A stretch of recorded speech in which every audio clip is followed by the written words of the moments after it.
और बड़ी खबर के साथ शुरुआत करेंगे, जहां पुताई को लेकर के जबरदस्त हंगामा मचा हुआ है। दरअसल मामला क्या है बताते हैं आपको। संभल मस्जिद में रमजान से पहले रंगाई पुताई होगी या नहीं, ये सवाल सबके जहन में है, क्योंकि मस्जिद कमेटी पक्ष जो है पुताई करवाने की मांग को लेकर कोर्ट का दरवाजा खटखटा रहा है। उनका कहना है कि रमजान के पहले मस्जिद में रंगाई पुताई का काम हो जाना चाहिए।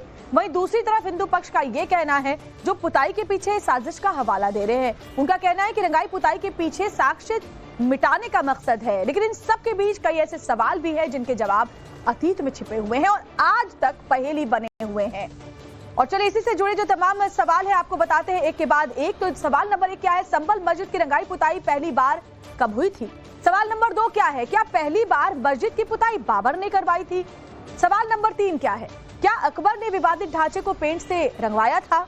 और सवाल नंबर 4 है, क्या औरंगजेब ने इस इमारत पर हरा रंग करवाया था? और सवाल नंबर 5 है, क्या रंगों के पीछे असली सच को जानबूझकर छिपाया गया? सवाल नंबर 6 है, क्या पुताई के पीछे हिंदू सनातन के निशान है, जिन्हें छुपाने के लिए, दबाने के लिए, मिटाने के लिए रंगाई पुताई की गई? और सवाल नंबर 7, दीवारें पुतेंगी नहीं तो क्या सच सामने आ जाएगा? और यही वजह है कि रमजान के पहले ही रंगाई पुताई की मांग मुस्लिम पक्ष की तरफ से की जा रही है।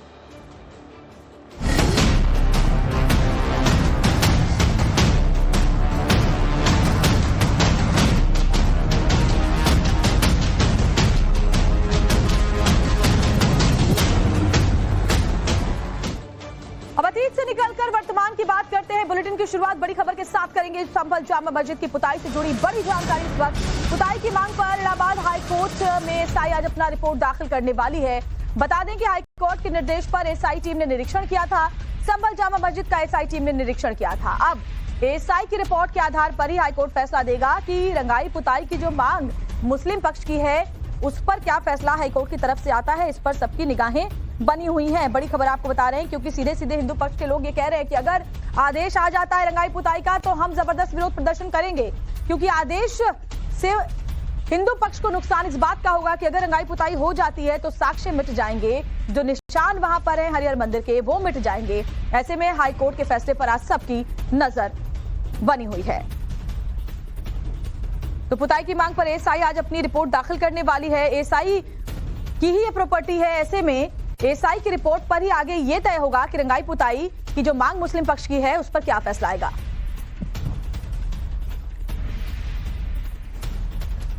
और हमारे साथ गौरव श्रीवास्तव संभल से जुड़े हुए हैं, अभिषेक राज भी हमारे साथ जुड़ेंगे, इलाहाबाद हाईकोर्ट से जुड़ेंगे, उनका भी रुख करेंगे। लेकिन गौरव से पहले आज के दिन का जो इंपॉर्टेंस है उसके बारे में समझ लेते हैं। गौरव, बहुत ही महत्वपूर्ण आज का दिन है रंगाई पुताई के मामले को लेकर के, क्योंकि साक्ष्य मिटाने की कोशिश का आरोप हिंदू पक्ष लगा रहा है। एसआई की रिपोर्ट पर ही आगे का जो फैसला है हाईकोर्ट का, वो काफी कुछ निर्भर करेगा। गौरव, जरा विस्तार से समझाइए।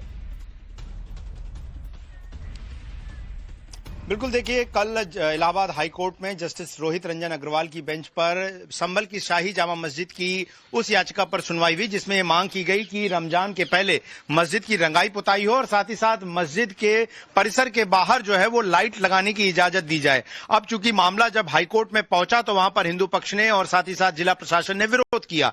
उसके बाद इलाहाबाद हाईकोर्ट ने कहा कि चूंकि अर्जेंसी का मामला है, ऐसे में खुद एएसआई जो इस प्रॉपर्टी का संरक्षक है, वहां की एक 3 सदस्यीय विशेषज्ञ कमेटी जो है वो यहां पर आए। तकरीबन शाम को जो है 1-1.25 घंटे की एएसआई के इंस्पेक्शन के बाद प्रॉपर रिपोर्ट तैयार की गई है और उसके बाद उस आधार पर इलाहाबाद हाईकोर्ट तय करेगा कि क्या शाही जामा मस्जिद की रंगाई पुताई और यहां पर लाइट लगाने की इजाजत दी जाए। मैं आपको एक बार तस्वीर दर्शकों के लिए दिखा दूं, ये शाही जामा मस्जिद का वो परिसर है और यहां पर अगर आप देखें तो ये जो हिस्सा आप ऊपरी कलर का देख रहे हैं, ये सफेद रंग का, ये इसका ओरिजिनल कलर नहीं है, क्योंकि जिस तरीके के दावे किए जाते हैं कि मुगल काल में चूंकि ये शाही जामा मस्जिद बनाई गई, उस हिसाब से ये इसका वास्तविक रंग नहीं। और एएसआई को इस बात से कई बार आपत्ति रही है कि शाही जामा मस्जिद जानबूझकर नियमों को तोड़ती है और 1927 का एग्रीमेंट जिसके मुताबिक एएसआई के पास इस प्रॉपर्टी के रखरखाव का अधिकार है, उसको भी तोड़ा जाता है। साथ ही साथ मैं आपको बता दूं कि एक यहां पर धरणी वाराह कूप जिसको लेकर सबसे ज्यादा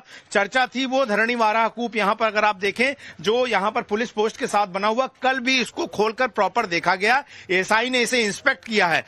यूपी सरकार ने कहा है कि ये सार्वजनिक कुआं है और ये मस्जिद की प्रॉपर्टी नहीं है, लेकिन कल कई महीनों बाद जो है बड़ी मुश्किल से इसकी चाबियां मिली और उसके बाद मस्जिद प्रशासन ने इस कुएं को खुलवाया और एएसआई ने इंस्पेक्शन किया है। बहुत सारी रिपोर्ट है, लेकिन महत्वपूर्ण एएसआई के लिए होगा। मैं एक बार यहां पर दूसरी तरफ दीवार पर लेके आना चाहूंगा, क्योंकि जिस चीज को लेकर चर्चा हो रही है, देखिए ये पूरा मस्जिद की दीवारें हैं और इन मस्जिद की दीवारों के रंगाई पुताई की बात कर रहे हैं। अब सवाल यह है कि क्या एएसआई की किसी प्रॉपर्टी जो कि संरक्षित स्मारक है उसकी रंगाई पुताई की जा सकती है? नहीं, क्योंकि अगर आप ये जो स्ट्रक्चर देखें, ये ओरिजिनल स्ट्रक्चर नहीं है। ये एक संरक्षित स्मारक के ऊपर जो है लगातार प्लास्टर किया गया है, पेंट किया गया है और अलग अलग कलर के जो लेयर्स हैं आपको इसके नीचे दिख जाएंगे। इसके जो नीचे की मूल प्रकृति है जो कि पत्थर से बनी हुई है, जिस जमाने में इस तरह की इमारतें बनती थी पत्थरों का इस्तेमाल किया जाता था ताकि वो लंबे समय तक चलें। अगर आप देखो तो यहाँ पर कई परतें जो हैं वो पेंट की हैं, इसके अलावा प्लास्टर की हैं, जो कि जाहिर तौर पर नियमों को तोड़ती हैं और एएसआई के संरक्षित स्मारक के नियमों के खिलाफ है। सवाल ये नियम क्या कहते हैं? अगर कोई एएसआई की प्रॉपर्टी है जिसको लेकर के विवाद है, जिसको लेकर दोनों पक्षों के अपने अपने दावे हैं, क्या उसकी रंगाई पुताई का कोई नियम है? क्या ये पॉसिबल है? क्या ये नियमानुसार सही है कि अगर एएसआई की कोई प्रॉपर्टी है तो किसी एक पक्ष की मांग पर उसकी रंगाई पुताई की इजाजत दे दी जाए? देखिए, हमें थोड़ा सा पीछे जाना पड़ेगा। 1927 में संभल के शाही जामा मस्जिद के मुतवल्ली और उस वक्त अंग्रेज जमाने के जो मुरादाबाद जिले के जो कलेक्टर हुआ करते थे, वो अंग्रेज थे, उनके बीच में एक एग्रीमेंट हुआ, कुछ रूल्स बने। उस रूल्स के मुताबिक जो मुतवल्ली हैं वो यहाँ पर जो है वो धार्मिक कार्य तो कराएंगे, लेकिन इसका रखरखाव की जिम्मेदारी जो है वो एएसआई की होगी। लेकिन एएसआई ने ये कभी नहीं कहा था। अगर आप देखिए, अब जैसे आप ये कुएं की दीवार देखिए, ये कुएं की दीवार की अंदर की पतली ईंटें हैं जो आप देख रहे हैं। ये पतली ईंटों के ऊपर प्लास्टर चढ़ा, पेंट चढ़ा, उसके बाद ये चौकी जो है 1992 के आसपास बनाई गई। आपको दूसरी तरफ दिखाते हैं। देखिए, अब जैसे ये देखिए पुरानी दीवारें हैं, ये पुरानी दीवारें, ये पुराने ईंट हैं। इन पुरानी ईंटों पर ये लेयर चढ़ाई गई, तो चलिए ये कुएं को बंद किया गया। दूसरी तरफ मैं आपको दिखा देता हूं, बहुत दिलचस्प तस्वीर है, आपको दिखा दूं। ये जामा मस्जिद का दरवाजा है और इस दरवाजे के ऊपर आप देखिए, आपको एक हरे रंग की पट्टी नजर आ रही होगी, कलर्ड है वो, और उसके बगल में आप देखें तो एक टूटा हुआ हिस्सा नजर आ रहा है और उसके पीछे आपको जो है सुर्खी चूने लगी हुई जो लखौरी ईंटें, पुरानी जो पतली ईंटें होती हैं, वो दीवार लगी रहे। ये कहा जा रहा है कि 3 दिन पहले अचानक से ये हिस्सा जो है टूट गया। अब इसमें कुछ लोग ये कह रहे हैं कि पेंट करने की कोशिश हुई, पेंट करने की वजह से इस ढांचे को नुकसान पहुंचा। दूसरा ये कह रहे हैं कि चूंकि यहां टूट रहा है तो इसकी मरम्मत की जाए। सवाल ये है कि अगर कोई मूल ढांचा है और अब तक एएसआई इस प्रॉपर्टी में घुसा ही नहीं था, तो इन चीजों में फेरबदल और छेड़छाड़ इन प्रॉपर्टीज से कौन कर रहा था, ये सवाल एएसआई के सामने सबसे बड़ा है। और मैं आपको बता दूं कि ये कल पहली बार हुआ है जब एएसआई कई सालों बाद अपनी प्रॉपर्टी में अपने आप से घुस सकी है। कल खुद जामा मस्जिद के सदर ये कह रहे थे कि पहले भी एएसआई के लोग आए, लेकिन चूंकि वो पुलिस के साथ नहीं आए थे, इस नाते मस्जिद के लोगों ने घुसने दिया। अब आयरनी ये है, आश्चर्यजनक बात यह है कि एएसआई को क्या अपनी प्रॉपर्टी में घुसने के लिए पुलिस चाहिए और मस्जिद कमेटी की इजाजत चाहिए? मस्जिद कमेटी यहां पर सिर्फ मस्जिद में नमाज करा सकती है, लेकिन आप देखिए तमाम फेरबदल जो है, कभी हरा रंग, कभी पीला रंग, कभी नीला रंग, कभी अलग अलग प्रकार के जो रंगों से इसको रंगा गया और इसको जो नुकसान पहुंचाने की कोशिश की गई, ये एक संरक्षित स्मारक की तस्वीर नहीं हो सकती है। अगर ये व्यक्तिगत प्रॉपर्टी होती तो माना जा सकता था, लेकिन यहां पर तमाम बदलाव जो हैं यहां पर इस मस्जिद में किए गए। और मैं आपको एक बार फिर से एक और हिस्सा दिखाना चाहूंगा जो आपको काफी कुछ तस्वीरें यहां पर दिखाएगा कि किस तरीके के। देखिए, ये 1992 में बना हुआ पुलिस पोस्ट है जो कि सुरक्षा के लिहाज से बनाया गया।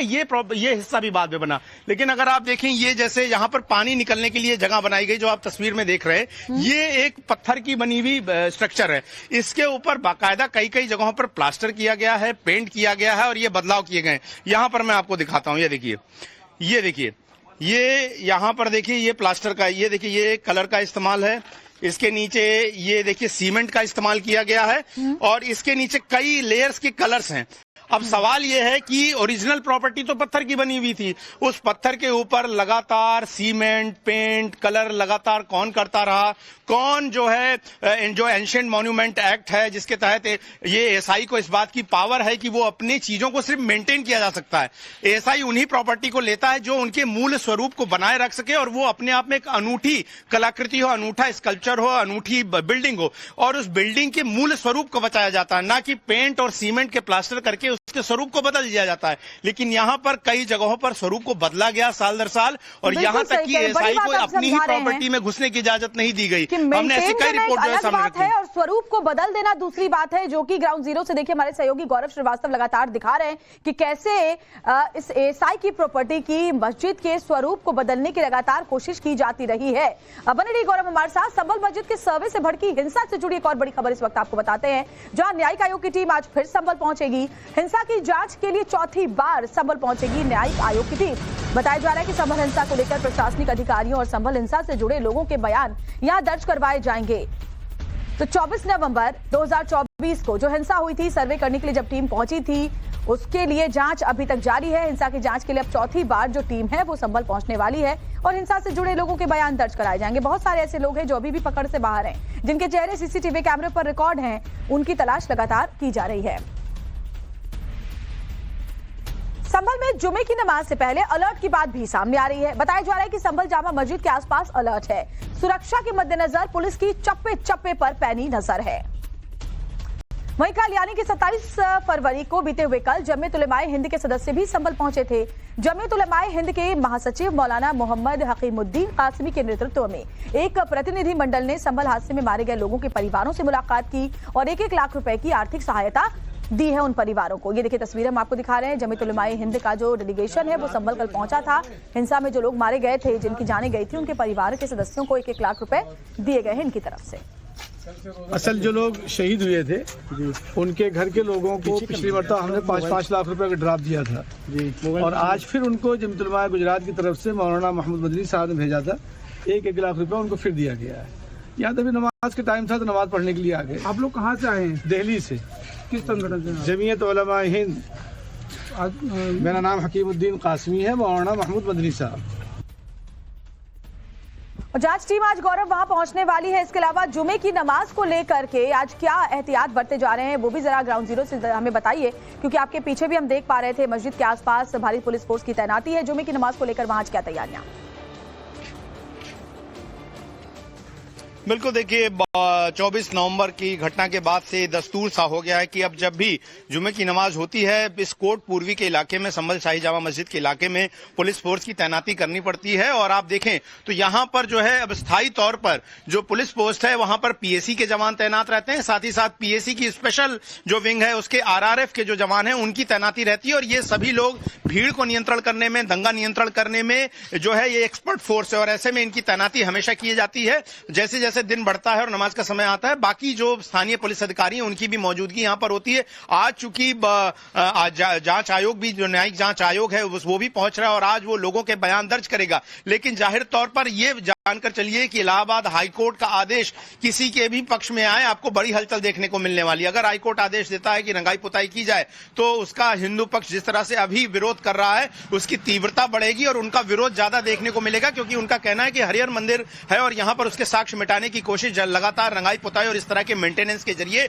हुई है और अंदर भी कई तरह के इस तरह के निर्माण कार्य करके उन प्रतीकों को छिपाया गया है। और अगर जाहिर तौर पर फैसला पक्ष में नहीं आता है तो मुस्लिम पक्ष जो है वो सुप्रीम कोर्ट का रुख करने की कोशिश करेगा या शायद इलाहाबाद हाईकोर्ट के डिवीजन बेंच में, यानी कि 2 जजों की बेंच में जाए। लेकिन ये सब कुछ टिका है एएसआई इस मामले में अपनी क्या राय रखती है। और एएसआई ने जिस तरह की प्रॉपर रिपोर्ट बनाई और उसमें बड़े स्तर के अधिकारी थे, उसमें ज्वाइंट डायरेक्टर थे, उसमें डायरेक्टर मॉन्यूमेंट थे जुल्फिकार अली, और इसके अलावा मेरठ सर्कल के जो सुपरिंटेंडेंट आर्कियोलॉजिस्ट थे वो भी 3 लोग थे उसके, वो उन लोगों ने बहुत प्रॉपर रिपोर्ट बनाई। कल हम जब यहाँ मौजूद थे तो ये इस हिस्से को जरूर नोट किया गया, उसके आधार पर ही हाईकोर्ट का फैसला आएगा। गौरव आप आगे भी आपके पास हम आते रहेंगे, क्योंकि आज का दिन संभल मामले के लिए बहुत ही महत्वपूर्ण है। हाईकोर्ट की जो फैसला सामने आता है उस पर काफी कुछ टिका हुआ है। दोनों पक्षों का अगला क्या रुख होता है वो फैसले के बाद साफ होगा। गौरव, फिलहाल बहुत बहुत शुक्रिया आपका जानकारी हम तक पहुंचाने के लिए। और चलिए एक बार फिर से आपको जो तमाम सवाल रंगाई पुताई की मांग जो मुस्लिम पक्ष की तरफ से की जा रही है उसके बाद उठ खड़े हुए हैं। सवाल है संभल मस्जिद की रंगाई पुताई पहली बार कब हुई थी? सवाल यह भी है कि क्या पहली बार मस्जिद की पुताई बाबर ने करवाई थी, क्योंकि छेड़छाड़ तो की गई है जैसे कि गौरव भी दिखा रहे थे। क्या अकबर ने विवादित ढांचे को पेंट से रंगवा दिया था? सवाल नंबर 4 है कि औरंगजेब ने इस इमारत पर हरा रंग करवाया था, क्योंकि आपने देखा हरा, पीला, इस तरह के रंग वहां पर हैं।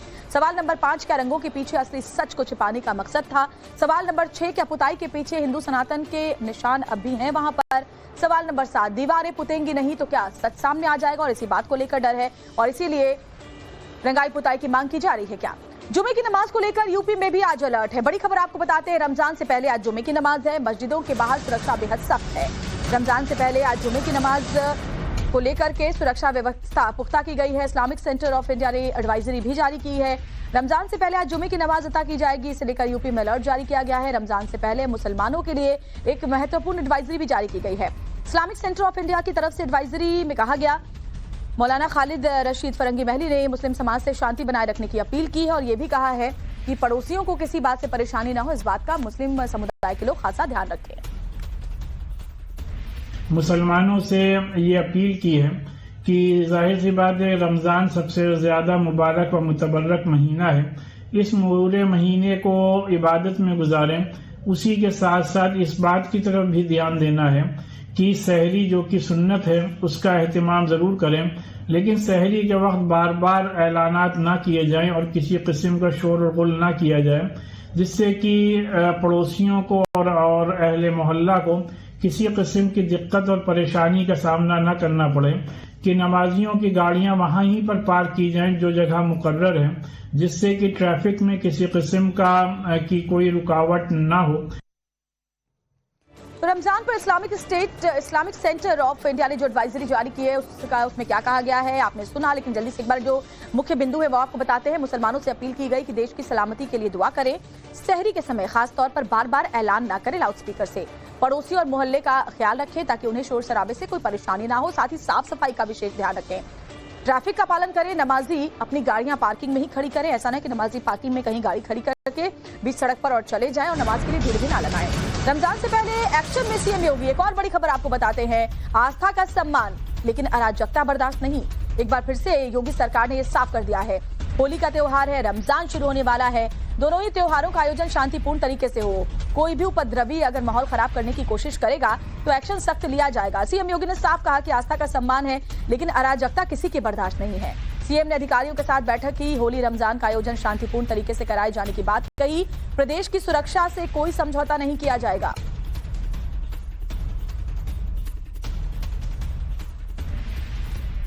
तो होली आने वाली है, रमजान का महीना शुरू होने वाला है। इसको लेकर के प्रदेश में सुरक्षा के पुख्ता इंतजाम करने की बात कही गई है। और देखिए, मार्च के महीने में कई त्योहार आने वाले हैं जिनमें होली है, इसके अलावा नवरोज है, चैत्र नवरात्रि है, रामनवमी है, ईद उल फितर है, जैसे कई महत्वपूर्ण त्योहार हैं। कई जगहों पर शोभा यात्राओं का आयोजन किया जाएगा, मेले लगाए जाएंगे। 14 मार्च को शुक्रवार का दिन है, इसलिए खास सतर्कता बरतनी होगी। धार्मिक परंपरा को सम्मान दें लेकिन अराजकता स्वीकार नहीं की जाएगी। मुख्यमंत्री योगी आदित्यनाथ ने देखिए तमाम जो बातें हैं वो अधिकारियों को कही हैं। देश दुनिया की कुछ और बड़ी खबरें आगे आपके सामने रखेंगे।